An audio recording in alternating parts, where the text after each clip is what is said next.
All right. Hello, everybody. I am seeing some familiar names and faces in the chat, so welcome, welcome.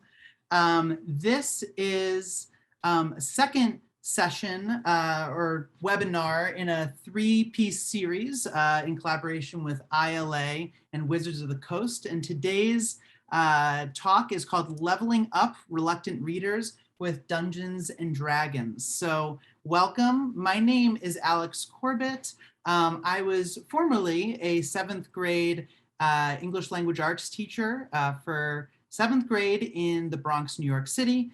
And a few years ago, I moved up to Boston College to pursue doctoral study. And now I get to nerd out all the time and think about literacy and game-based learning. And that's actually Dungeons and Dragons is what my dissertation is about and how that kind of promotes language and literacy practices. So super excited to have our panelists, Cade and Emily, here with us. They're absolutely brilliant educators and people. And so super excited for today. Before we get started though, we're gonna share a quick video that our event sponsor, Wizards of the Coast, has prepared to give you a little bit of a background into how Dungeons and Dragons is being used in schools right now. So we'll start with a video clip and then we'll jump into the discussion. So Wes, whenever you're ready, maybe we can throw that one on. Thank you so much.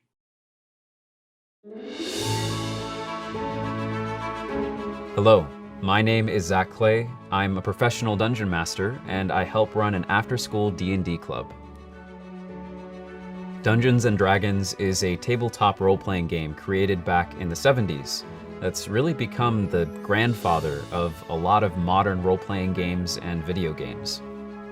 In Dungeons & Dragons, players gather around a table to tell stories, roll dice, fight monsters, and cast magic spells. One player takes the role of the Dungeon Master. They're the one that controls the world. They come up with the story and the monsters that the other players have to fight. One of my favorite aspects of DMing is building the world, creating characters and NPCs, and it's kind of like an outlet for all these ideas. The dragon will use its turn to dash. It's no longer really focusing on you, it's trying to get to the crater as fast as possible. The other players at the table each control their own character, a team that works together to help each other get through that dungeon or encounter or fight off the monster that's been put in front of them. Dragon falling from sky. Yeah, you can see the dragon and it's getting like larger every second. Hold on a moment and I'm gonna zone out back to like the astral projection. Whether it's teamwork or collaboration, creativity, or even a bit of math, Dungeons & Dragons is the meeting point of all of these skills that these students work on every day. Something I really love in D&D is just doing all the math, honestly. A lot of this comes in handy for like classwork and homework where I need to consider more than just the single option that I tend to just revert to. When I was in middle school and high school, there was no D&D club here. When I came back to the school as an educator, I decided to run sessions of D&D for the students. Now we have this great club between both the middle school and the high school and an amazing creative outlet for these students. No matter what else is going on in the world around them, when a player comes to sit at the table, the rest of the world can disappear. You find yourself immersed in the story that's happening and playing a character that isn't yourself.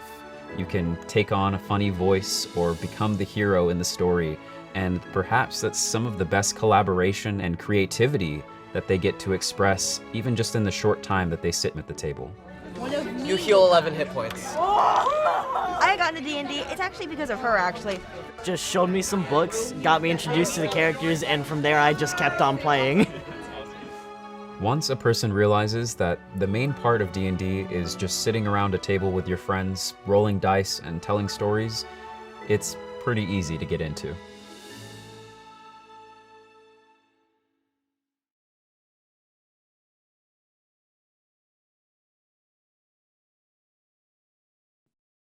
All right, thank you so much for sharing, Wes. As the video was going, I was just peeking into the chat, and a few folks were saying, wow, we have such a international representation of folks here today, from Scotland to Mexico, all over the United States. New Zealand. So welcome, welcome. We're super happy to have you here.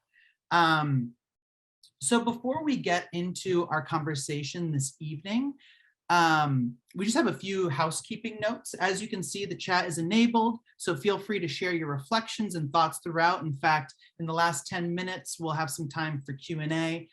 So we'll kind of bring some of the questions that we see in the chat back into the dialogue here. And then we're almost at capacity over Zoom, which is a good problem to have. But to ensure that everyone who wants to listen can, we're also live streaming the discussion on Facebook for those folks who cannot get in through the Zoom. The recording of this event will be available within the next few days, and you'll be able to access that at literacyworldwide.org/digital events.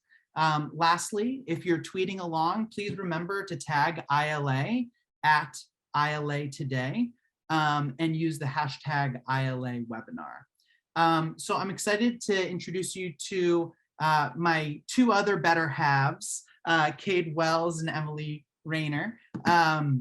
So why don't we start with introductions? Emily, do you want to kind of start, and then we'll shoot it on over to Cade? Cade's a pro at this. Sure. Hello, my name's Emily Rayner. I have my master's of teaching, and I've been teaching with this very sort of games as my foundation. And so in my classroom, we've got a lot of escape rooms, choose your own adventure, role play. I did a literacy unit around board games, doing math and Minecraft. So games lives in my classroom. I also teach or host the after school Dungeons and Dragons group at my school, so the club. My club runs a little younger. So I teach from grade 3 to grade 8. And my club last year was mostly grade 3, 4 with myself being the dungeon master at the beginning, and then moving over to a grade 7 student kind of taking on that role. And I've also brought elements of the game into my own classroom. So anything from doing sort of modified full one-shots with the whole grade 3, 4 class to using dice rolls to decide who goes first on a presentation. So Dungeons and Dragons and games lives in my classroom, and I'm really excited to talk to everybody about it.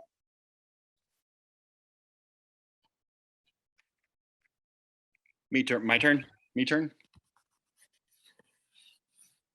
Yes, my turn. Okay. My name's Cade Wells. I've been playing Dungeons and Dragons for 32 years, almost 33 now as I continue to get older.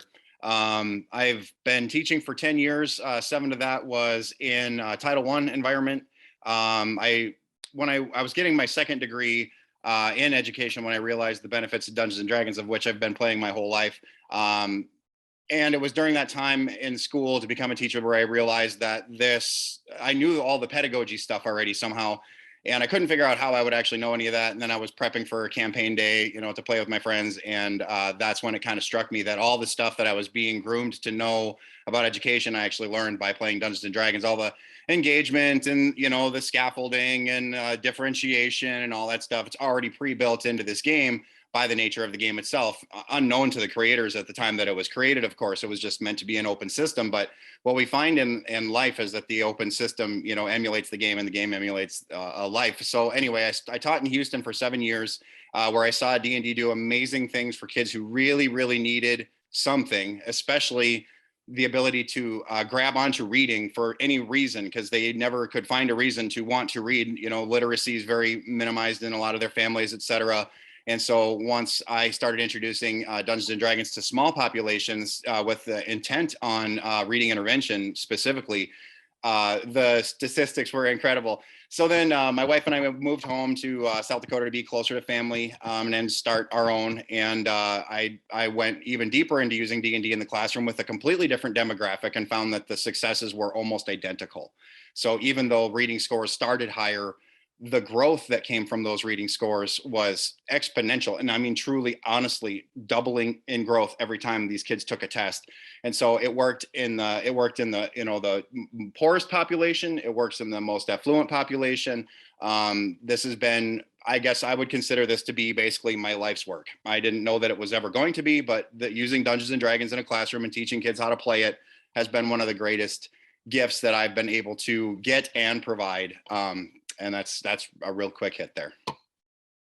Yeah, and I know, Cade, you have some graphs to show later in the discussion, and I'm super excited. Just one really quick one. So I do see, as I said, some familiar faces, some gamers here in attendance. Shout out to a few folks. Brady Nash, thanks for being here. But I know while some people here might have background in Dungeons and Dragons and what it is and how it's played and all of that, I think maybe we'll just take a quick moment to give a brief overview. I'll give kind of my kind of sloppy copy, my draft version of what D&D is, and then maybe we can go in reverse order, starting with Kate about, how you all describe Dungeons and Dragons to folks who might not have as much experience playing. So when I think about Dungeons and Dragons, I think of it as an interactive narrative that's told in collaboration between multiple people, either at a physical table or now in our kind of post-pandemic world through the Zoom screen or on D&D Beyond. And everybody is participating in telling the narrative. So specifically, you have a few different roles that people play. So typically you'll have a dungeon master or a DM who is kind of creating the world, creating the situations, the encounters, the conundrums that people kind of encounter in the world. And then all the other players who are participating are creating characters. And these characters have different skills, attributes, strengths, weaknesses, and they're participating in the Dungeon Master's story and kind of propelling the story and the action forward. And oftentimes, as I know Kate and Emily can attest to, throwing curveballs that the DM does not intend or did not anticipate, I should say. So there is a lot of improv to the game as well. So that's a little bit of, I'm very interested in it as a literacy educator because it's collaborative storytelling. And a lot of times in our classrooms, we don't make a lot of space for like co-authoring. A lot of times young people will write stories by themselves, right? So D&D has really pushed my thinking of what narrative writing can be in the space. But let me kick it over to Cade. And Cade, what's your D&D pitch? How do you describe it? I back into the thespian corner and say basically like your dungeon master is kind of like your director, sort of, and everyone else is an actor, essentially. The only other caveat being that the dungeon master also plays all the other roles that are not played by a player, so that wouldn't be your traditional director, but it's a really easy way for someone to understand. And so if you can imagine being on a stage and you have a D20 in your hand, which is the Dungeons and Dragons runs on an operating system called the core mechanic, and that core mechanic is designed with variable numerics using dice roll and fixed numbers. So the dice roll is the variable, and the fixed numbers are the characters' stats, and monsters have stats. And so one of the really neat things about the game is that math is what was used to emulate the reality. And so it's the success failure loop is really, really, really, really important, not only to the game itself, but to the storytelling elements that come through it. For instance, if I'm fighting a dragon and I swing my sword, you roll your D20 to find out if you can hit or not. And if you miss, something equally dramatic might happen, as if, same thing as if you would hit. So like the failures and successes are part of what make it so fun and what make the collaborative storytelling so neat. But yeah, it's essentially like a play and you don't know the end yet. So you're on the stage and a scenario is put before you by the director. Okay, you're in this space. Stuff is happening. What do you do? And you have to decide what to do. And when it comes time to know whether or not you succeeded at something, you would roll this dice. And there's actually, LARPing, live action role playing, where people actually literally do this. But it's just sort of, it's an interactive story using the core mechanic, the variable numerics, which is one of the more important things. Yeah, that's my quick D&D pitch. Thanks. And then Emily, how do you describe D&D? I describe it as a game of imagination. So it's kind of a shared pretend where you can try and do anything. Not you can do anything, but you can try to do anything. And a dice roll will decide if you do it or not. So usually we'll describe it as you want to go into a room, the door's locked, you decide you're going to kick it down. So you tell me I'm going to try to kick it down. So as the dungeon master, I'm going to set an arbitrary number. You got to roll your 20-sided dice and get at least a 12 or higher, and then we'll say you succeed. And so they roll their dice and they either succeed or fail. But then what the character stats does is it could boost it. So if you're a really strong character, maybe you get to add a 1 or a 2 to whatever you roll. Maybe if you're a weak character, you take away a couple numbers from whatever you roll. So it increases your chances or decreases your chances depending on the character you made. So that's kind of my short explanation, especially for the younger ones, on kind of what is it? It's a pretend game we all play together where you can try and do anything.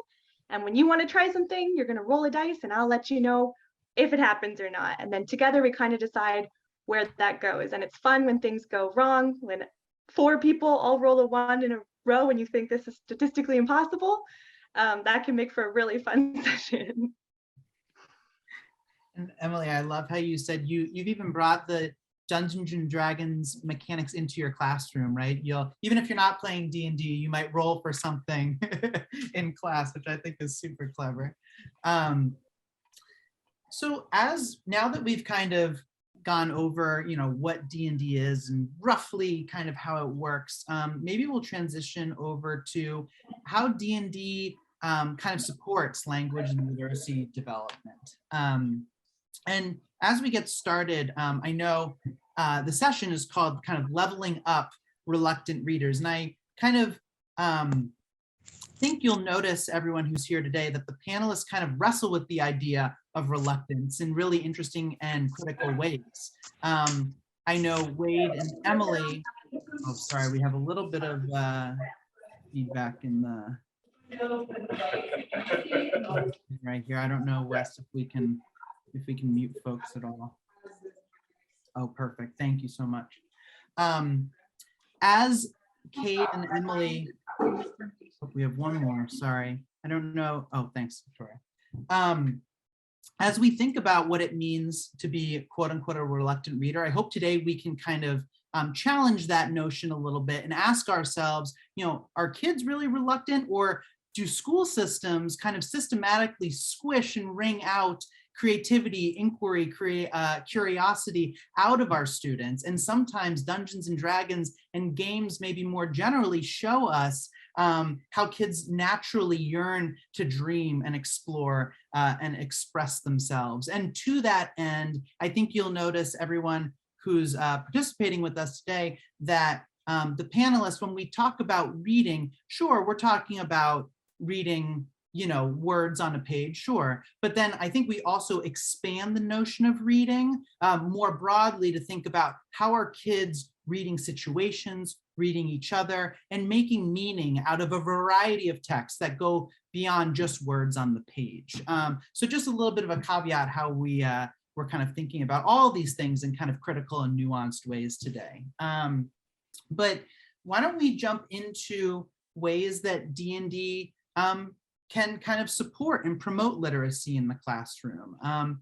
Either Emily or Kate, maybe you can jump in. Do you have any stories or strategies that you kind of implement in your classroom?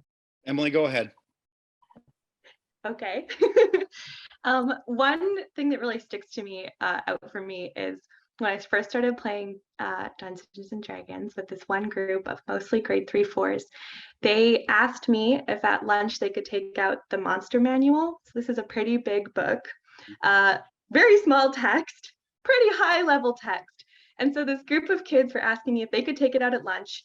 We're sitting with one older student and they were reading it together. And they kept sneakily looking over at me. And one of them came over, he's like, Miss Emily, we're cheating. We're cheating at Dungeons and Dragons because we're reading about the monsters. And then we're going to cheat and you won't, and we're going to know all their stats. And so maybe as a Dungeons and Dragons player, you might be thinking, oh, they're metagaming. But for me as a teacher, I'm like, yeah, cheat all you want. If cheating means you go and sit together and read a book, cheat all you want, my friends. So that for me is one of the ones that I remember very fondly is them, they still do it, tell me that they're cheating. They got those Young Adventurers D&D books that are a little bit more palatable, and they'll read them on their own during independent reading time. And they keep looking over at me like, are we going to fight this monster, Miss Emily? Because I know what to do. And then I will choose to incorporate those monsters. So to reward them reading about them. I've even done things where I've said, hey guys, I'm definitely picking a monster from this book for next week. Just heads up. And then they're all like fighting over who gets to read the book. They're reading it together. They're taking notes, which is so fun to see. So that one really sticks out for me. as a moment of we're reading. Another big moment happened this summer. We have a Dungeons and Dragons has gotten very big in our little school. And so in our library, we now have a full shelf just full of D&D books. And when I brought in the latest bunch, we got these choose your own adventure ones. I had a student, it was pizza day, and he dropped his pizza and like ran down the hall, was like, I gotta see them first. And this is a student who would not pick up a book in our reading, refused to read out loud to certain people in the school, and he wanted to be the first one to see these books. So he's also begged me to take out more books about werewolves. He's decided he's going to play a werewolf, and he needs to understand their lore now. So I've got this little grade 5 who's asking me to learn about the lore of werewolves, someone who was not reading before and is now reading. And the only other thing I was going to say, I'm sure more things will pop into my head, was that kids like play in media. So I'll notice that when we're doing our sessions with Dungeons and Dragons, they bring in things from video games, from TV shows, and they want to play with them. They want to be that character, whatever their fad is. So with Stranger Things, of course, they wanted to make like a Vecna kind of monster, and they wanted to play with that. They were obsessed with cowboys for a while, and so there was this whole like they wanted to do something kind of almost Western. So, and that came from Red Dead Redemption.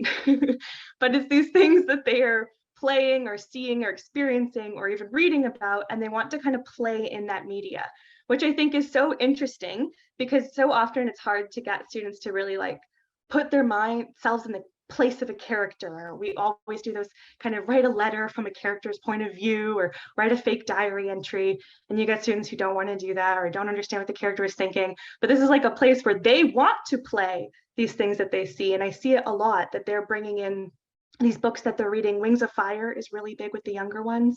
So them trying to sympathize with dragons. They now want the dragons on, because I don't know if you've read Wings of Fire, if anybody else is young ones, but these are all very personified dragons that have these qualms. They're very lovely books.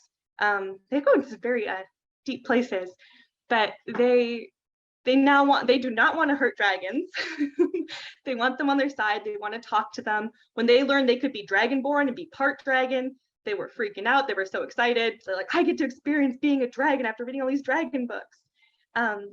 So for me, that's another one. It's just like kids getting the chance to play in media and to embody characters that they know and love and are experiencing in a way that isn't maybe the traditional projects that we tend to give them in the classroom.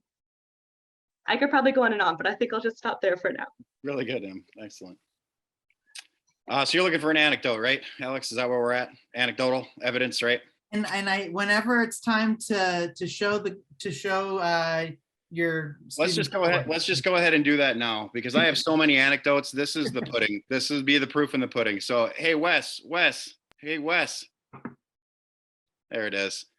So let me explain this a little bit while we're here, and then I'll share a couple of anecdotes. So what you're seeing is I'm the purple line. Okay, the projected line is blue. That was normal kids in normal school doing normal things, and then the orange line is where our regular population of kids who didn't have me, that was their score. So the blue is their projected. Yes, the blue is their projected growth. The orange is their total growth. The purple line is my kids' growth, realizing here they're coming in higher than the regular kids. That's because they had me the prior year, by the way. But that's not as impressive as what you see here. And I have a chart that goes with this. So this is a line graph. I have the actual database chart that goes with it. The kids, and you can actually see the observed total growth there. Look at the observed total growth next to my name, 3.91 to 6.91 to 12.91 to 20.25. Those are the growth numbers. That's not just a point increase. That's the total observed growth, meaning that every single time my kids took a test, they doubled in growth from the time that we started. So once Wes figures out his life there, I don't know what's going on with your computer, bro. But that line sharply pointing upward is very significant. I mean, like, it's very difficult to achieve that.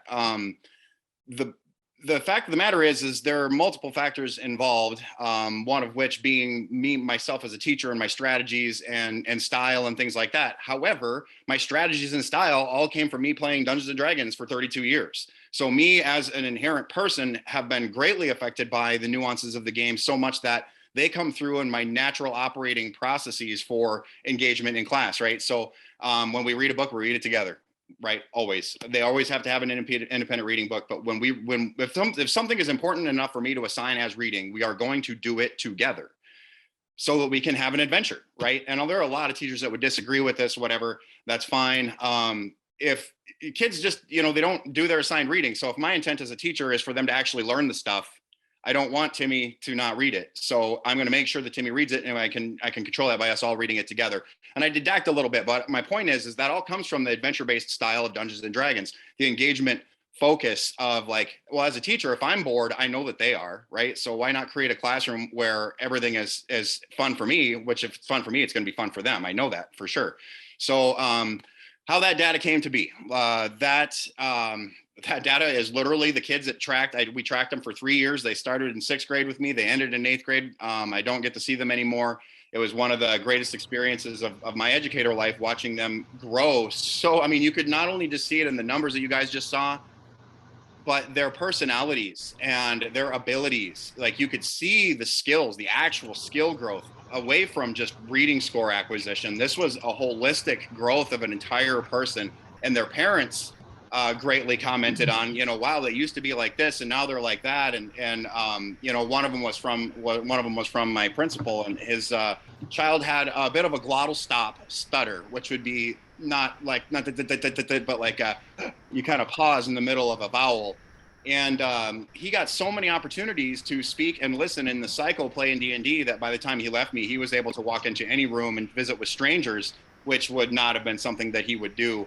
Another student that I had just last year was on the spectrum and is a brilliant kid who just doesn't really succeed greatly in the academic setting. He just isn't quite built for it. As anybody who knows kids on the spectrum is, they're very brilliant, but they're missing a couple of tools that will help their brilliance get out. His mom was ecstatic. He was with me for 2 years because they moved in, but she said his reading increased 400%. She's like, he never read anything ever. He was completely bored of reading, and I understand that, and I'll talk about that in just a second. But he didn't want to read, and now all he does in his free time is read these books. She sent a picture to me one night. It was like 11 o'clock on a Friday night or something, and she sends me this picture, and it's him reading Curse of Strahd in his bed at 11 p.m. And she said, "This is what I now see him doing in all the free time that he has." Well, if you think about what other kids are doing in their free time, it's not reading books. So if that's what this game is able to manufacture just through the book's existence, basically, then it is the most amazing literacy tool on the face of the planet, which is actually what I truly feel. I do feel that Dungeons and Dragons, everyone's trying to make the perfect edu game. It already exists. It's Dungeons and Dragons. Just use it, and you're going to see the same growth that I saw in my students. Now, one anecdote, and then we can come back to Emily. This happened very recently, and I have more back from Houston. Like, there was a kid who could barely read, and he wanted to be a wizard. And I said, dude, you're going to have to read a whole bunch of spells to be a wizard. Are you sure you don't want to be a barbarian or fighter? No, Mr. Wells, I can do it. Okay. So what does he do? He copies every spell word for word out of the book. That was the first step he did. And put them all in order, etc. And then, it was like 3 weeks later of playing the game, and a new kid joined, and he wanted to cast a spell, and he's like, well, I'm not really sure what it does. And this kid who could have barely read before was like, shh, okay, dispel magic. And he reads it out loud in front of the whole group. Now, that might seem insignificant to a person who's not a literacy teacher, but this was like groundbreaking and earth-shattering to me, that all of a sudden in 3 weeks' time, this kid could read. And so they didn't pass their big test at the end of the year, but their numbers were increased greatly. All of those kids in that cohort that I pulled for reading intervention were greatly changed very clearly, including a kid who had trauma, which I spoke about last time. It's great for all kinds of things, you guys, and so great. And this is the nature of the books, all right? The art is fantastic, right? So the art is fantastic. When I was a 10-year-old boy and I came across the books, the art made me want to go in deeper quickly and learn more. Like, that art was what was already in my imagination. I wasn't a big reader because my imagination was better than most authors that I could find, right? So Dungeons and Dragons was the perfect platform for me. I guess I was a reluctant reader because I felt like people's stories were boring compared to my own. Well, all of a sudden, here's this metacognitive platform where I'm like, oh my God, like, really? I can, oh yeah. So I was sold at 10 years old. Now, My wife, I just gave her a core rule book set for her classroom. She teaches English as a second language, and she just had it sitting on her desk. Okay. Her first student came in for the day and was like, Mrs. Wells, what's that? And she's like, oh, my husband gave that to me. That's the D&D core rule book set. Really? So they walk over and they pull it apart. Another kid walks in. Hey, man, what's that? I mean, these are books we're talking about, right? This isn't like a video game at the front of the room or anything. This is just books. They're pulling them out. And she said they were so drawn to them for so many days that she would come in before class and there they are with the books open. And I have very similar experiences myself where literally every few moment of class that a kid has, they'll go get a player's handbook and look at character options and stuff like that. So when we're talking about leveling up reluctant readers, guys, I have been teaching for 10 years. I've been living for 43 years. I have never seen anything in my life, because I can go all the way back to when I was a little kid with friends that I had that didn't like reading. And now they make $180,000 a year and are computer forensic scientists, right? So like, didn't even graduate from high school, but they're smarter and more well off than all of us because D&D was what gave them their literacy tools to succeed. And not just literacy, like Alex mentioned, like reading on a page isn't necessarily just literacy anymore. This is literacy on a massive scale, especially considering that everybody loves games anymore. Well, these kids that play D&D with persons like myself and Emily are learning how games work by their innate structure, which means then that kids can manipulate those structures to create outcomes in their own life using the game structure as the modality for success. Kind of like a pre-model to what it is that they would want to be or see. And I've got lots and lots more anecdotes, but those are just a few that really rise to the surface really quickly. And like Emily said, you know, when this is your passion and you get to see what it does for kids, it's really easy to talk about. A couple of things that just kind of resonated with me between what Emily and Kate said. Emily, you mentioned how kids are referencing so many other texts while they're playing Red Dead Redemption, Stranger Things. I'm in my weekly world building Dungeons and Dragons class on Wednesday nights with a group of teens. Each kid is in charge of kind of running a campaign for 6 to 8 weeks. And this intertextuality piece, i.e. citing all these other books and stories that they're familiar with, is a huge part of Dungeons and Dragons. Multiple DMs were actually going back to Rick Riordan's Percy Jackson series and looking at how those are kind of structured and integrating that into their own storytelling practices. And then Cade, you mentioned just how there's this vibrant culture in your classroom of students kind of playing and kind of apprenticing each other into this game.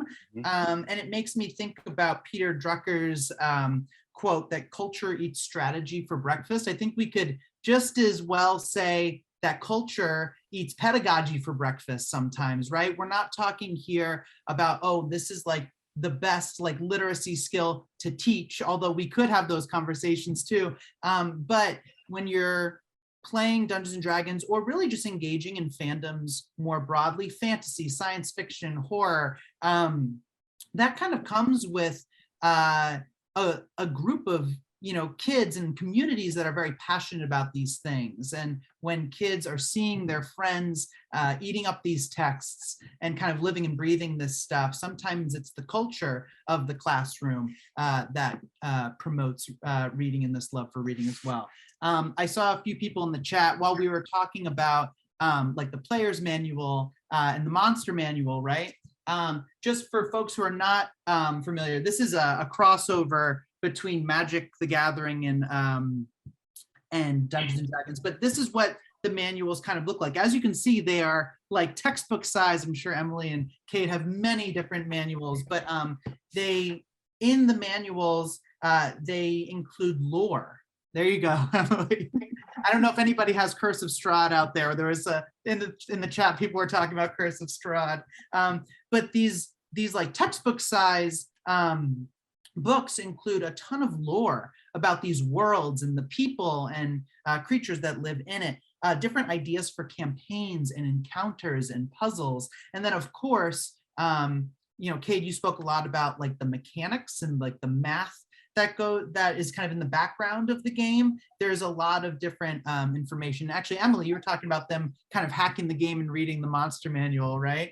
All of the character stats and abilities all in these books. So, well, if you can get them interested enough to metacognate, Alex, if you can get the kids interested enough to metacognate as a teacher, you have already won. So like Emily said, oh, you want to cheat? Yep, you go ahead and read every monster, kiddo. You know, that's awesome. That's as good as it can get. I know we're gonna begin to jump into conversations about Common Core kind of standards now, because I think often when you try and pitch Dungeons and Dragons to an administrator or kind of a team lead, I think a lot of times people might ask, okay, well, how does this connect to standards? So maybe we can kind of jump into that a little bit. And Kate, I know you put you have a whole list of standards here that you kind of hit upon, and then maybe Emily, you can expand on that. I did see somebody in the chat asked a question how we run games like this with our little ones in the elementary years. So maybe Emily, you can kind of speak more to that too, in addition to all the other brilliance that you have to share with us. So Cade, maybe a little bit more about the standards. Okay, what Alex has in front of him on that document are what we have are power standards. I'm sure many of you are familiar with the concept of power standards. They are basically all the Common Core standards clustered into grading categories. So for instance, grammar is standard, but so is punctuation, right? So you're going to put grammar and punctuation and capitalization together in a power standard. That's how that works. Dungeons and Dragons facilitates 90% of my power standards in English. It only leaves out a couple of the writing standards because by its very inherent nature, you're not writing a great deal when you're playing Dungeons and Dragons, but I have my kids do activities that make them write in influence to their Dungeons and Dragons experience. So like the head to toe description of character is just a description. It's not, there's no backstory to it at all. It's an inference. What can you tell by this person just by looking at them? You have to be able to divulge your class and your race without saying they're an elf, so they have to really kind of do that. But anyway, the power standards, which would be the Common Core broken down into grading clusters, it's completely taken care of by just normal gameplay. Like the research component is when you're reading through the player's handbook, you have to cite key materials. That all has to make its way into a graphic organizer in the right place with accuracy in order to not, break the game or be incorrect. You've got all, the books themselves are college level. Read a 1400 Lexile is the common understanding. It might be up or down a little bit, but 1400 is like senior English, freshman college, type reading for a lot of folks. So when I'm thinking about these power standards in terms of like defending D&D, if I had it in front of me, which I don't, I'd be able to just check them off. But it is literally like, okay, so one of the hard things is presentations, right? Like grading presentations, they have to prepare all this stuff and then they're going to stand in front of the room and then they're going to be really nervous and they're going to do really poorly and it's going to be really boring for you and everybody else. Well, I can grade that level of performance every single Friday when my kids play D&D in class. They don't have to perform to the entire class in order to get that sort of, grade. And then you get to listen to them in a normal like setting that's controlled. And so you get an idea of how that kid's skill sets are developing. Forget about standards. The standards are there. Like it works. It's all there. If it wasn't, I wouldn't be able to do it. Okay. Cause like that's education. They will crunch you and they'll say, nope. We know best. And they, sure. But yes, it checks all the boxes. But cooler than that, is the opportunities that it gives you as a teacher to sort of look outside the box at what you're grading in the first place. I mean, nobody wants to sit through 3 days of presentations. Any teacher in this chat right now, exactly what I'm saying. When your whole class is finally done with the whole project, and they're all going to present. That's horrible. And you don't want to, you don't want to grade it. You don't want to sit through it. Neither do they, but it's something that you have to do in order to get this standard fulfilled. We do that standard every week. And not only is there a standard for presenting the material, there's a standard for preparing to present the material. There's a standard for collaborating with others in order to prepare for the presentation, right? And so these sort of stack and stack and stack. But the preparation, research, it's really, really all there. Alex, do you have that doc open in front of you by any chance? Yes, I do. I can. Why don't I just copy and paste all this? That sounds awesome, because all the ones that are there, I only took out the 2 writing ones that didn't get facilitated by D&D. Kate did his homework, everybody. I do my work, mister. I do my work.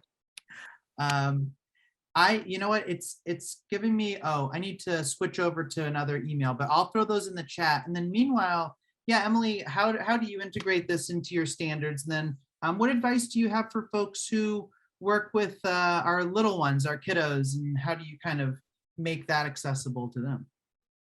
Sure. So just thinking about like a D&D game, one thing that I don't know if Kate said was like summarizing is something that my students struggle with. And at the beginning of every D&D session, we have to do a summary. What happened last week?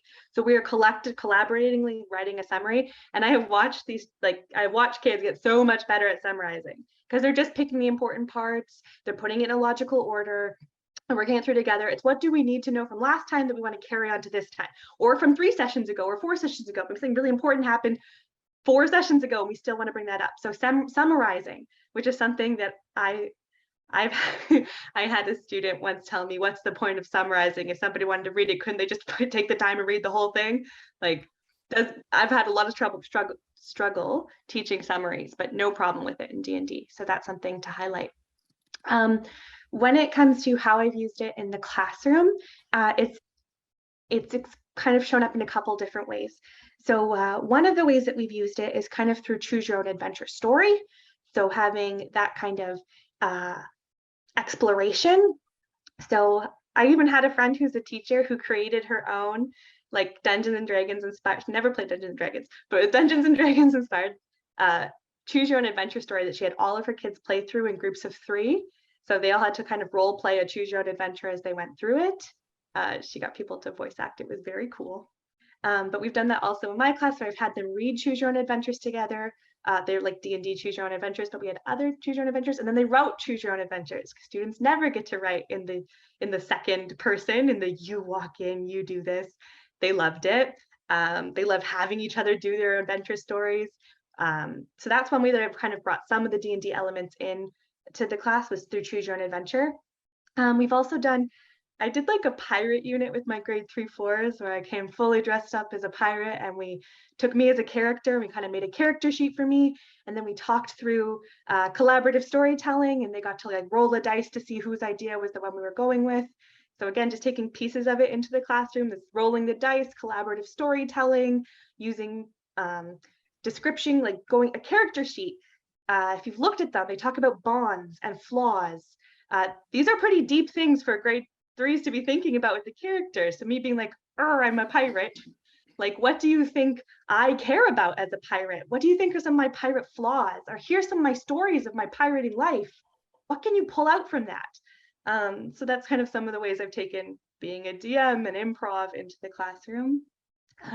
There's also a board game that I've used with the younger students called Adventure Begins, I think. It's a Dungeons and Dragons, like Wizards of the Coast board game. And it basically has the students take turns being the DM. And I believe it's 10 plus. And I had it in a grade 3-4 classroom as one of my optional board games we do kind of board game literacy. And that game has you reading a lot from the cards. You have to make choices as a group. You have to role play. It's like D&D light. And I had students who will not read aloud. That's the worst thing they've ever imagined. Beg me to let them play the game. And I've said, like, you're going to have to read aloud. The reading level's a little above where I think you're uncomfortable. Are you sure you want to do this? And they're like, yes, I want to play D&D so badly. I'm going to do this. So I watch a kid just push himself through reading the card in front of 3 of his friends because he really wants to participate. And there was, and I didn't get any negative feedback afterwards from the child. They were all like, do you want to do it again? Or do you want to play a different game? That game again. We had to get 2 copies, 3 copies. Everyone in the class was able to play it. So it was supposed to be a board game unit. It ended up becoming a mini Dungeons and Dragons unit in the classroom, played through that board game because it was fully functional, and that let them practice like reading aloud, making choices together. It let them kind of create their own story. They would summarize what was happening each time. I sometimes had them write little summaries. So this is kind of how it presented in my classroom. Occasionally we would do like whole group games where I gave them very simplified little sheets and they dragged each other through dungeons, which was really fun. And those were kind of on special days. One thing that was special for me in my after school club was that the student who was had asked me if they could become the DM was, so that was a grade 7 student, was somebody who found reading and writing more difficult. They had some diagnoses there, and they wanted to DM. So I was like, you're going to have notes. You're going to have to do the research. If you want to DM, that's a lot. You got to read, right, to be the dungeon master. If you want to be the one to host the story. And he stayed after school and wrote pages of notes. I gave him graphic organizers to plan a village, plan a story. We sat together, we talked about, I'm sorry if I'm talking too much, but we sat together and we talked about like, well, what is the call to action? What does that mean? And what is your call to action? What are the hooks for the characters? Who lives in this town? What do they want from this experience? When are you, there was supposed to be like kind of a twist ending. So it was like, when do you present that twist? What if they don't go to these places that you're thinking? What will we do? So we were able to have these like pretty deep conversations, and he wrote pages of notes. His journal, he was in my class for morning journaling. His journal went from like 2 sentences every morning to pages, and it was just lore about what he was going to DM, how it went. I also watched that student go from his first session where he was kind of doing something called like railroading, where you say basically you can go left or you can go right, and if you don't choose one of those, there's no other option. To, I guess if you want to go down the center of the path, I'm going to make it up on the fly and go with it. And he went from, I want them to do my story, to this is our story, which was really cool to like watch that transformation in just one student last year. And I'm hoping to see more, like to kind of mentor more students into that DM role, because it's been really cool. The only other thing I was going to say is, how do you play it with the younger students? You do have to do some modifications, or I had to do some modifications for, again, mainly 3/4s. Some of them really struggled with just reading. Like if you look at the character sheet, there's a lot of words on it, a lot of different abilities you can have. It's very text heavy, and that can be pretty overwhelming. So at first I made them character sheets that was very picture focused. So your strength score was beside a big muscle, your charisma was like a little shining person. And we used those, and I told them, if you want to play with more abilities, if you want to add more, we're going to have to move to a more complicated character sheet. And they were like, we want to do it, we want to do it. I'm like, are you sure? I showed them, I'm like, look at all these words. There's a lot more words now if we move from like my pictures to a real character sheet. And all of them just unanimous, like, if we get more powers, we'll do it. We don't care if we have to read more. We don't care if you give us spell books that we have to read. If we get more powers, we're doing it. So these they collectively wanted the harder pieces. They wanted me to print them more to read. They've been begging me for more lore because they want to understand the background of their characters. So I hope that kind of covered some of the questions. And if not, if there's more specific ones, I'm happy to talk about it. That is so good. Thank you for that wealth of stories and information from your classroom. I saw people in the chat kind of retweeting and praising some of the things you were saying, Emily. You know, there was also a discussion in the chat about, you know, in addition to the Common Core State Standards, pitching this to administration and kind of getting teachers and team leads on our side. And maybe we can just talk about, and I know Emily got us kind of started in all the different creative ways she integrates D&D into the curriculum, but just other ways that you kind of let it live and breathe in your classroom, whether it's rolling D20 to see if certain decisions in the classroom are going to work, or otherwise. Kate, do you have any other nuggets of advice, either for convincing admin to kind of let you integrate this into your classroom? Yeah, I think we better hit that, bud. I think that's a good selling point. So if you're ever trained in reading intervention, if you're ever like a reading teacher, they are going to talk about giving the kids a purpose for reading. Okay, so if they do not have a purpose for reading before they set out to read, they're not going to read well, because they don't actually know what they're reading for. Dungeons and Dragons is one of the greatest tools for that I've ever seen. I mean, literally, I've never seen anything work better than this on kids in research practice, watching them do it, because they have a purpose for that text. They know that it has a meaning to them, where they get to activate themselves as an avatar in a game. And if they miss information, they're not going to be as effective. It ends up having that little element of competition, that little element of obsessive compulsive. I'm not even really sure what it is exactly that does it, but it really, really draws them in. And so all the conversations really that we're having right now, that is exactly what you have to do with administration. You know, you got to be respectful and cool, but also don't minimize your passion, because man, if I had a nickel every time someone says, I admire your passion, I wouldn't have to do anything for a living because I would be rich. Well, nickels, it's not that many nickels, probably 25 cents worth of nickels. But the passion that you have for wanting to do this, they'll at least very likely give you the chance. And then if they give you the chance, you're going to succeed. I mean, I've never seen it fail. The one thing that really has worked for me in the past, I had a coordinator, a program director of English who was very shocked when she walked into my classroom one day and saw kids playing Dungeons and Dragons. And I immediately handed her, and I could see the look on her face that this was not going to go well. This is years ago. This is probably 7 or 8 years ago. I handed her a player's handbook and a character sheet. And I said, this is what they had to do in order to even get started. Why don't you go ahead and give it a look? So she cracks the book open. She's got mysticism all over her face. And she gets to even just the ability score. She's like, oh, look at this vocabulary. Isn't this wonderful? And I was like, lady, you don't even know. Like you're not even scratching the iceberg right now. You're like still looking at it on the horizon. You have no idea how large this thing is. So once she started to go through and she's like looking at the character sheet, she's like, wow, this is quite the graphic organizer, isn't it? I said, yes. And that has to collect all the information that the kids are gleaning from this book. And it has to be usable in another context using their voice. And then they'll have to listen when someone else is. And so I was able to reinforce the scholastic elements that the game provides, the reading cycle, the reading, writing, speaking, and listening. So as far as like bringing this to administration and sating their fears about it, give them a player's handbook and tell them all the stuff we're talking about. I mean, literally all you can do is I mean, I've got the advantage of having seen it work firsthand for 10 years, right? So I can tell an administrator like, dude, there's going to be nothing better that you could possibly do for a student population than this. Administration may come into it with other fears that, you know, we handle as they kind of come up, right? There's all kinds of different reasons why administration is the way that they are. They have to deal with parental elements and community and stuff. Teachers, we can kind of island up in our classrooms a little bit, but admin has to be the bridge between basically us and all the rest of the community. So I can understand their position, but when given evidence such as I've been able to glean over the last 10 years, as far as like a scholastic valuable activity, it's like, yeah, it's clearly evident that it is, especially with the modern elements of gaming and kids' natural draw to games.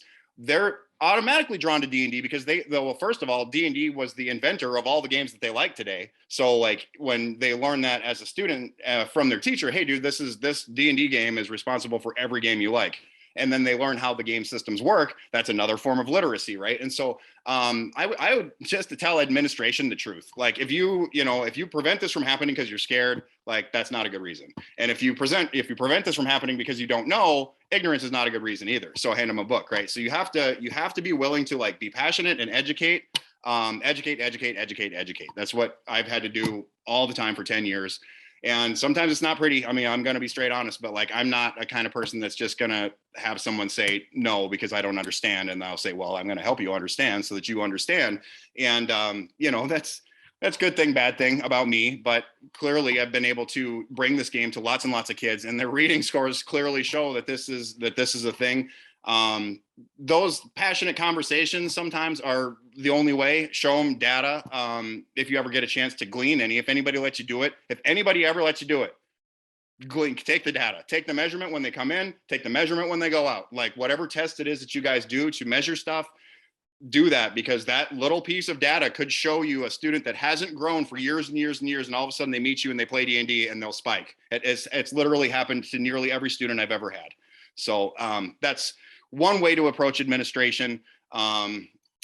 Yeah. That's super, super helpful. I think we have a chance for maybe a couple more questions before we're already coming up on 6 o'clock that fast. Wow. But maybe we can throw this next one over to you, Emily. There's some folks in the chat talking about what if like parents or admin are worried about like violence or taboo kind of topics. I know you mentioned that your kids, a lot of your kids no longer want to fight dragons. They want to like talk through problems with dragons. What would you say to a parent or adult who's worried about violence or taboo subject matter? First thing I would say is we spend a lot of sessions in the pet shop, actually. That's what they want to do. They want to get pets. Actually, I'm trying to convince a couple of them to stop trying to build a house and settle down, and to continue because that's what they want for their characters. Even these grade 3, 4 boys, I would say there isn't a lot of violence. We don't do a lot of like describing the kills or something. A lot of them do try to talk it through. They're also very cautious. If things very little bit seem like it's not going their way, they're like, oh, we bolt. We're out of there. I know I've experienced with one student where they had made a decision that had a negative impact on an NPC, and so a non-player character, so one of the characters in our world. And I know that the entire rest of the year, that person was like, guys, they got to be nice to everybody. You just never know. And so every time they left an interaction with a character that I was voicing, they were always like, have a great day. and I was rewarding those sort of conversations with, hey, I heard a little tidbit, or, oh, thanks for being so kind. Like, here's a little something. Also, a lot of the times our monsters are pretty funny. Like we bring a lot of comedy into it. My groups have really enjoyed the comedy.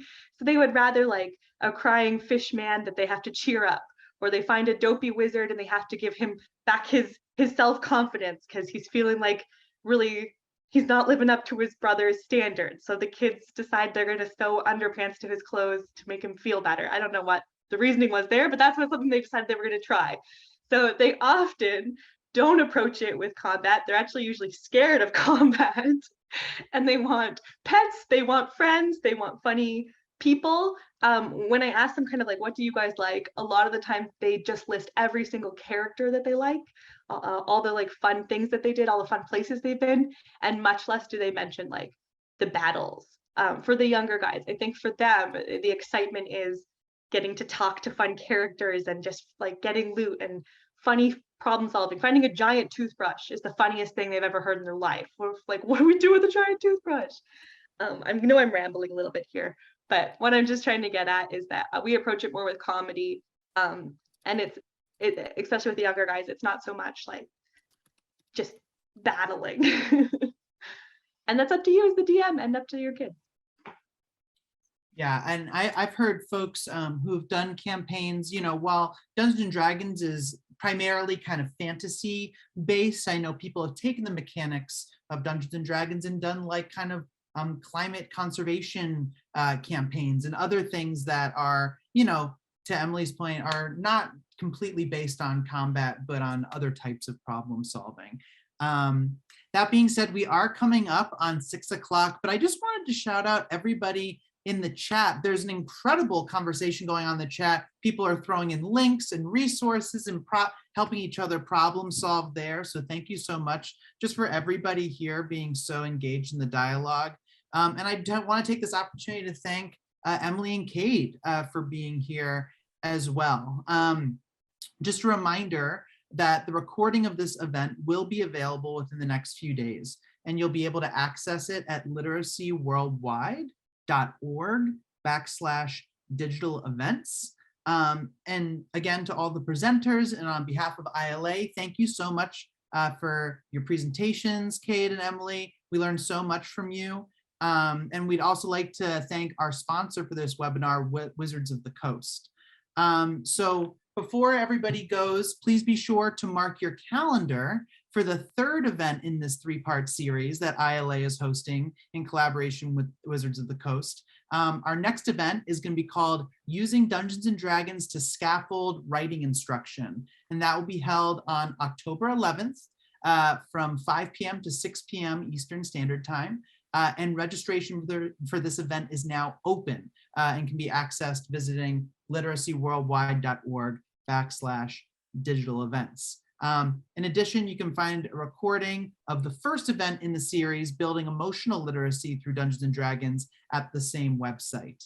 So please mark your calendars for these upcoming events. And again, thank you to everybody for being here. And we had a complete blast learning and thinking with you all today. I've taken about 2 pages of notes here of ideas from everybody, both Cade and Emily and everybody in the chat. So thank you again, everybody, and we look forward to seeing you in October.